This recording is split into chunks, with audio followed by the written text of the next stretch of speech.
பணிவுடையன் இன்சொலன் ஆதல் ஒருவர்க்கு அணியல்ல மற்ற பிற. பணிவும் இனிமையும் தான் ஒருவருக்கு உண்மையான ஆபரணம் என்கிறது இந்த குறள். இதை புரிஞ்சுக்க ஒருத்தரை பத்தி தெரிஞ்சுக்கலாமா? இவர் வாயுவின் அம்சமாய் பிறந்தவர். தந்தை கேசரி, தாய் அஞ்சனை. கிஷ்கிந்தை அரசன் சுக்ரீவனுடைய மந்திரி. இன்னுமா தெரியல? அவர் தாங்க ஹனுமான். ஹனுமான்னு சொன்ன உடனேயே குழந்தை முதல் பெரியவங்க வர முகத்துல ஒரு மகிழ்ச்சியும் ஆச்சரியமும் தெரியும். அது ஏன்னா ஹனுமாரின் சக்திகள் அப்படி. அஷ்டமா சித்திகள்னு 8 விதமாக உடலை சுருக்கி கொள்றது, பெருசாக்கிறது, கனமா ஆக்கிறது, லைட் வெயிட்டா ஆக்கிறது, இப்படின்னு பல அவருக்கு அத்துப்படி. அதனாலதான் சீதாதேவியை பார்க்க கடலை கடந்து போக முடிஞ்சுது. வாலி அனுப்பின ஆளாக இருப்பாங்களோன்னு சுக்ரீவன் சந்தேகப்பட்டு ஹனுமாரை மாறு வேஷத்துல போக சொன்னான். ஸ்ரீராமரை முதலா பார்த்தபோது பல ஆற்றல்கள் இருந்தாலும் ஹனுமார் பணிவாகவும் இனிமையாகவும் பேசி வணங்கினார். இதை பார்த்த ராமர் லக்ஷ்மணரிடம் இவருடைய பேச்சு நல்லறிவு, பணிவு போன்ற பண்புகளை வெளிப்படுத்துறது. நான் ரொம்ப சந்தோஷம் அடைகிறேன் அப்படின்னு சொன்னார்.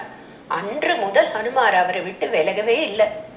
லங்கைக்கு செல்லும் போது கூட தன் ஆற்றலாலும் அறிவினாலும் சுரசா, சிம்ஹிகா, லங்கினி போன்ற வலிமை மிக்க ராட்சசிகளை வென்றார். அசோகவனத்துல சீதாதேவியை பார்த்து தன் சொல் வன்மையினால தான் ராமதூதன் என்று நம்பிக்கை ஊட்டினார். சீதாதேவியிடம் ராவணன் கடுமையாக நடந்து கொண்டதாலும், தூதாக வந்த தன்னை வால்ல நெருப்பூட்டி கொல்ல முயற்சித்ததாலும், இலங்கையின் பல பகுதிகளை தீக்கு இரையாக்கி ராவணனுக்கு ஒரு சாம்பிள் காட்டினாரு நம்ம ஹனுமார்.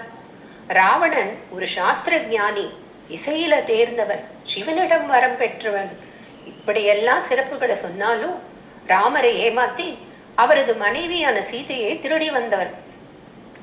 சீதையை அடைய பல கீழ்த்தரமான காரியங்களை செய்தவன். ஆசையினால் மதி இழந்தவன். மொத்தத்துல இனிமை, பணிவுன்ற அணிகலன்கள் இல்லாதவன். ஆனா ஹனுமாரோ வித்யா ததாதி வினயம், கல்வி ஒருவனுக்கு பணிவை கொடுக்கும் என்பதற்கேற்ப அறிவு, ஒழுக்கம், ஆண்மை, வீரம், பொறுமை, அடக்கம், அன்பு போன்ற உயர்ந்த குணங்களின் பொக்கிஷமாக இருந்தார். பொதுவாக யாரும் செய்ய முடியாத காரியங்களை சுலபமா செய்து முடிக்க கூடியவர். இத்தனை பண்புகளுக்கு மகுடமா பணியும் இனிமையும் அணிகலன்களாக பெற்றவர். வாங்க, வள்ளுவர் சொல்லக்கூடிய பணிவுடையவனும் இன்சொலனும் ஆவதற்கு ஹனுமார பிரார்த்தனை செய்வோம். வாழ்க வள்ளுவம், வளர்க மனிதநேயம்.